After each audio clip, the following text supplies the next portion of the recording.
Self-care is wealth care. If you take care of yourself, you take care of your wealth. If you take care of your wealth, then your wealth will take care of you. The very first thing you want to acknowledge if you want to get your money to the next level is whether or not you have a spending addiction. That's right. You might ask, what is a spending addiction? Well, let me tell you. A spending addiction is what you have when you go to the grocery store for toothpaste and walk out with $179.47 for the stuff you don't need, talking about it was on sale. That was not on sale for you. If it doesn't fit, get rid of it. If it ain't free, it ain't on sale if it's not in your budget. Because 1 + 1 = 2. And if your stuff adds up to 10, it will never ever get into 2. So the very first test that we all must pass if we want to get to the next level in the money game is to simply honor mathematics. And this is not major mathematics. This is not calculus. It's not algebra. It's what we learned in first grade. 1 + 1 = 2. Now go take a look at your stuff. All the stuff that you want to buy. If your income is only 2, you can't buy 10. If your income is only 1,000, you can't buy 10,000. If your income is only 1,000,000, you can't buy 10 million. It doesn't matter what your income level is. The goal is to spend less money than what you have. Here's another sign that you may have a spending addiction. If you are window shopping for stuff you don't need. You see, nobody window shops for toothpaste. Nobody window shops for soap. Nobody window shops for toilet tissue. You actually go and get those things when you need them, and hopefully they're there. And if they're not, then you go to another store and you go and find what you need. Chances are, if you are window shopping, you are shopping for something that you cannot afford and that you don't need. Let me repeat. Chances are, if you are window shopping, that you are shopping for something you can't afford and you don't need. So if you're at the mall and you've spent money getting to the mall, yep, you spent money either getting on the bus, the train, or an Uber, or you drove your car and you used gas. So every time you move, you're spending money. When you walk into the mall, at some point you're going to get hungry. You need something to drink. Now you need a Slurpee or a slushie, or you need one of those pretzels that they have. So you're in the mall spending money. And if you are not spending money, you are spending time. And then you're walking around and seeing everything that's in the store that you cannot afford, that you want to get. And then you're dreaming about your next check or that bonus or whatever it is. Let me explain something to you. You cannot gain inner peace from buying things. You see, material illness is what you have when a material thing's presence gives you pleasure and its absence gives you pain. Let me repeat. Material illness is what you have when a material thing's presence gives you pleasure and its absence gives you pain. Now, let me give you an example of how this played out in my life. I remember when I had to file bankruptcy right after the Great Recession of 2008. And I had the car, really the car of my dreams at that time. It was a beautiful cream Lexus with gold trim and beautiful cream leather seats. And oh my God, I love this car. When I would drive up to certain places, people say, oh, you have such a beautiful car. I love this car. But when it was time to file bankruptcy and I was repentant and I was like, I'm never going to go through this again, I decided to put the car in the bankruptcy, which meant I would not be able to drive it again. I had to drive my 2000 Toyota that had a broken door. So in order for me to drive, I had to get in on the passenger side and then crawl over to the driver's side to actually drive. And then my beat up old BMW that didn't have power or anything. I had to roll the windows down, and exert all this energy. That's what I chose to drive because I did not have material illness. You see, I certainly got pleasure when I drove my beautiful Lexus. But when it was gone, I didn't feel any different. I didn't feel less than. I didn't feel like I missed anything. My value did not decrease. My gratitude did not decrease. My belief about my relevance to this world did not decrease.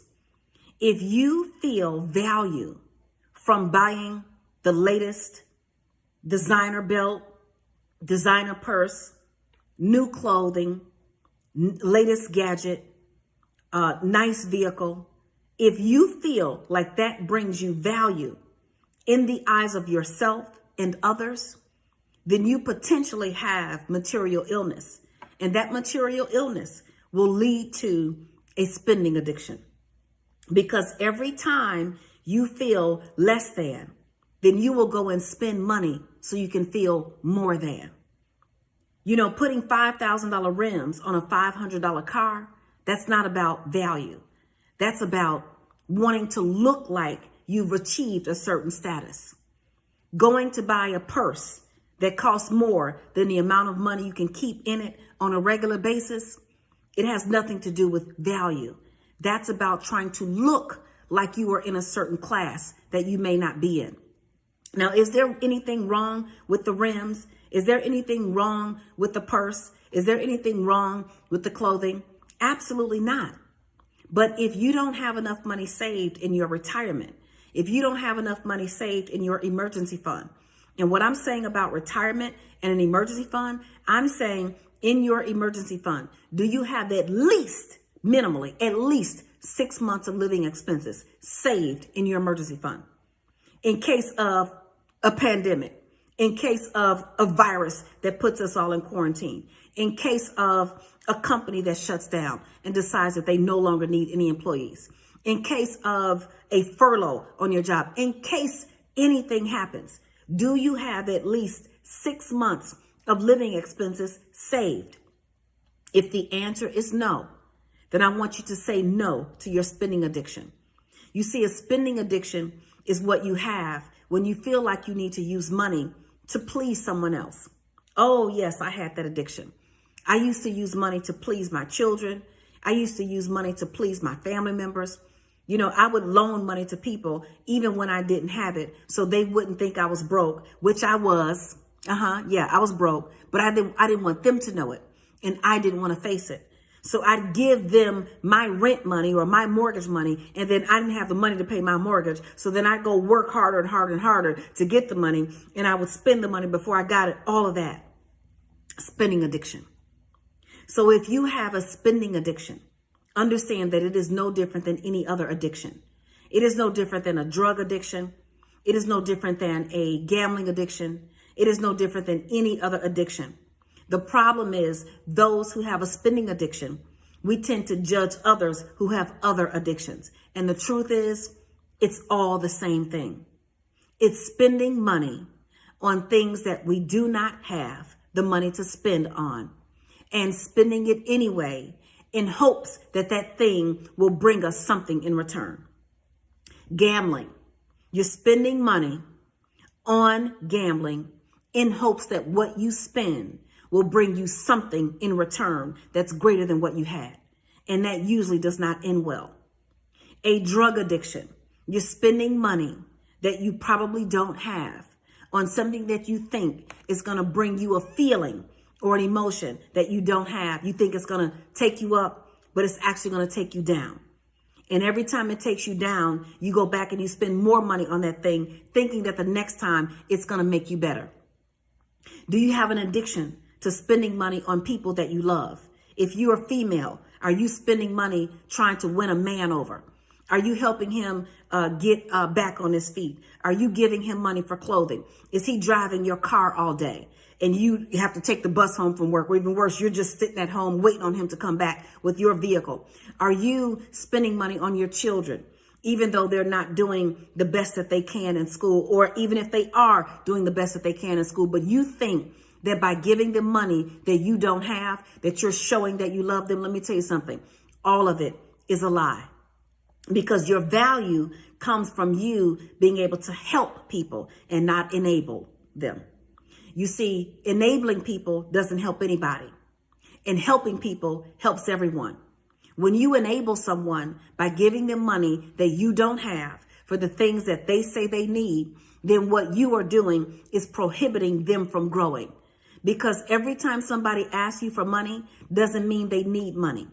Every time you go and buy a new pair of shoes or buy a new outfit or buy something else to please yourself, it's not because you really need that thing. What you need to do is fill up on the inside. Give yourself self-care. And self-care is wealth care. When you take care of your money, you take care of yourself. Now, how are you going to get over this spending addiction? Well, do what I did. Only use cash for your incidentals. Now, if you followed me in the 21 Days to Financial Freedom, you can find it on my website. Go to lynnrichardson.com or go to asklynn.org. And in the 21 Days to Financial Freedom, not only am I going to show you how to break generational curses, but I'm going to teach you how to get over a spending addiction And quite frankly, with the 30% that you use for your incidentals, it needs to be in cash. In cash. Now, because we are in a different time and maybe cash is not accepted some places, you're going to take your incidental money and put it on a separate card, separate from your savings, separate from your bills, and separate from what you use for giving, and separate from your retirement account. This money that is cash only purposes is all you get to spend on groceries, gas, hair, nails, pedicures, manicures, the new iPhone, the new video game, whatever it is. All of it has to come out of your incidental or your cash money. I remember going to the grocery store and all I had was $100 cash.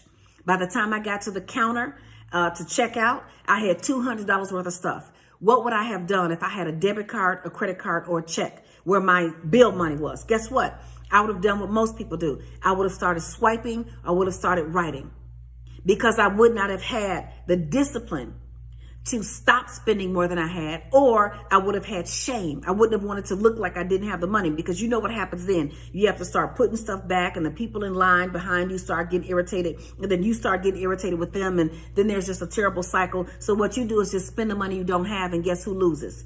You. So you want to take the first 10% you tithe, the next 10% of every dollar you get you save. That 30% is cash for your incidentals, or it's on a reloadable debit card that you cannot overdraw. That 30%, and the remaining 50% stays in your checking account for your bills. I want you to get over your spending addiction. When you go to the store for one thing and you walk out with 10 things. When you start window shopping for things that you don't need. And when you spend money on people because you think that spending money on them is a token of your love, and really it's enabling their demise and yours. So I want you to elevate. I want you to grow. I want you to be powerful. I want you to be able to use money as a tool to grow, to build, to truly have wealth care. And it all starts with self-care. So I want you to subscribe, share this video, and then head on over to LynnRichardson.com and get help.